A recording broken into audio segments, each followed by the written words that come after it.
La camiseta del Cúcuta Deportivo la han portado grandes representantes del fútbol suramericano. Viajaremos en el tiempo a aquellas épocas de gloria junto a Guillermo Cabrera, quien es un hincha de corazón y nos recordará aquellas alineaciones de lujo que tuvo el rojinegro. Yo la primera mención que tuve del Cúcuta fue en el año 1964, yo estaba muy niño y ese año el Cúcuta tal vez fue, esto vine a saberlo después, uno de los mejores equipos del país y perdió la oportunidad de ser por primera vez campeón del fútbol colombiano. El arquero era Heriberto Solís. Germán González ya actuaba con el Cúcuta, tenía 17 años, era una revelación. Había un argentino, Omar Yves Ayala. Nos hicieron alguna triquiñuela en Bogotá porque Millonarios iba a quedar campeón, entonces al Cúcuta lo llevaron en avión de Cúcuta a Bogotá y de Bogotá a Manizales, le tocaba que ir a Manizales a jugar con el Caldas. Lo enviaron por tierra y por medianoche, total de que el Cúcuta llegó totalmente cansado. Creo que a las 2 horas, fue a enfrentar el partido con el Once Caldas y desafortunadamente empató cuando tenía que ganar y quedó campeón el Millonarios.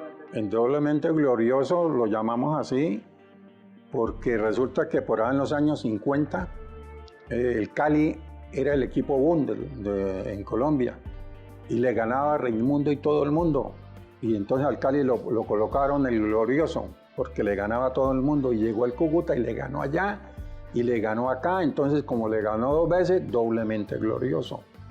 Después en el 66 ya empiezo a ir a fútbol y recuerdo la nómina de ese Cúcuta Deportivo como una de las más importantes que ha tenido el equipo en toda su historia. El arquero era un uruguayo muy alto que se llamaba Mario Washington Tull. El marcador derecho era Germán Remache Garcés. Los marcadores centrales eran Rolando Monti, que era un argentino, y Víctor Pignarelli, uruguayo, muy conocido por la afición. Y por el lado izquierdo marcaba Tulio Niño. En el medio campo jugaban Cleto Castillo, un uruguayo muy conocido en la ciudad, tenía fama de ser muy patadura, y Germán Burrito González.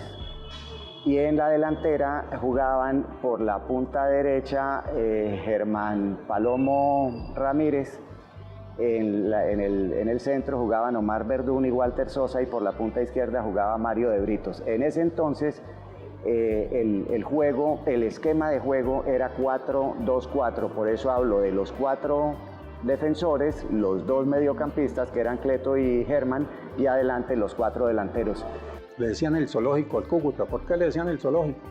Porque estaba integrado por el Burrito González, el Culebro Rojas, el Palomo Ramírez, Chita Gómez, la rata Niño. Era un zoológico. Y en el 70 el equipo estaba a punto de desaparecer. Hay un comentario que se ha hecho con mucha insistencia sobre este Cúcuta del 70, y es que Shawky Ibrahim, que como les decía era el presidente del Cúcuta, era muy amigo de Alex Gorayev, que era el presidente del Deportivo Cali, y el Cali, a través de esa amistad, le había facilitado en calidad de préstamo al Cúcuta a varios jugadores, dentro de los que estaba Fabio Guaracha Mosquera, que era la estrella del equipo y era el goleador del equipo. Y decían que cuando el Cúcuta y el Cali se enfrentaban, bien acá en Cúcuta o bien en Cali, esos jugadores del Cali que estaban a préstamo en el Cúcuta no podían jugar, y efectivamente no jugaban. Hay quienes sostienen que había un acuerdo privado entre Alex Gorayev y Shawky Ibrahim para que esos jugadores efectivamente no jugaran esos partidos, pero lo cierto es que cuando los 2 equipos se enfrentaban no había forma de que ellos participaran en los encuentros. Quiero decir, los jugadores de propiedad del Cali estaban a préstamo en el Cúcuta. En el 72 llegó el famoso Hugo Horacio Londero, el tercer mejor goleador del fútbol profesional colombiano, después de Galván Rey, después del Gordito Valenciano, sigue Hugo Horacio Londero. Él llegó con el Chiche Diz, otro jugador argentino.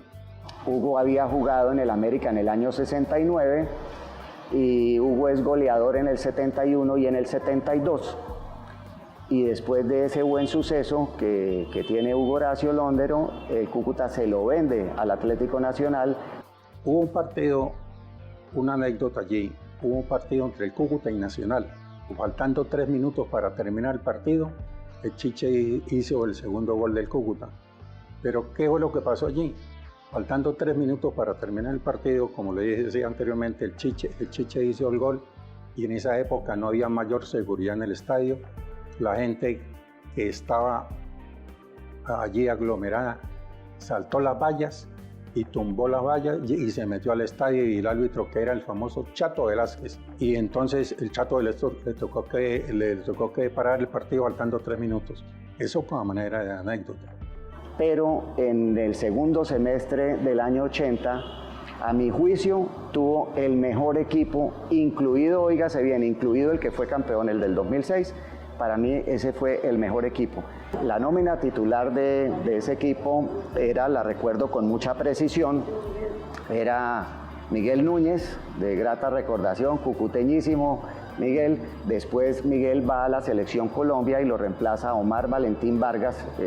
La punta derecha la marcaba Diego Bonilla, los marcadores centrales eran Antonio el Gringo Palacios y James Moreno, que alternaba con Óscar Ortega, que venía de Millonarios, ya era un jugador muy veterano, pero era muy técnico y aportaba mucho, y la punta izquierda la marcaba Freddy Echandía. En el centro jugaban Pupo, que era un uruguayo muy bueno, Oscar Emilio Rendón, y a veces alternaba también con Carlos Miguel Diz, que había regresado al equipo, y jugaba de 10 Sergio Santín, que había llegado al equipo con Pupo. Y adelante era una delantera impresionante, eran Bernardo Iván Aristizábal por la derecha, el centro delantero era Ricardo Viera y el puntero izquierdo era Arnoldo Iguarán, que había integrado el Cúcuta desde el 78, a él lo trajo Verón, que lo conocía de las inferiores del Barranquilla Fútbol Club. Oí involuntariamente la mención del nombre de Arnoldo Iguarán, que fue determinante en la campaña del Cúcuta Deportivo 78. Muy recordado porque llegó un mundialista también a Cúcuta, traído por don Germán Guerrero. Se llamó La Bruja Verón. La Bruja Verón jugaba en Barranquilla. Él ya venía veterano, pero era de gran calidad, la Bruja Verón.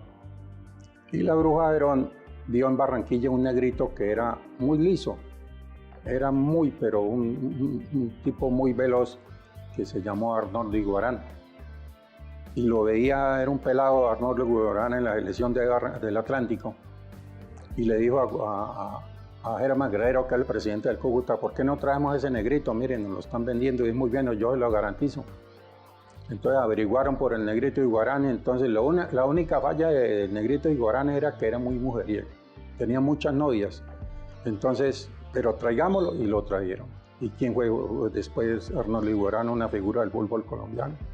El máximo goleador todavía hoy en día de las selecciones Colombia es Arnoldo Iguarán. 50 millones de pesos. Y lo vendió en $1 millón. Hubo una ganancia total ahí.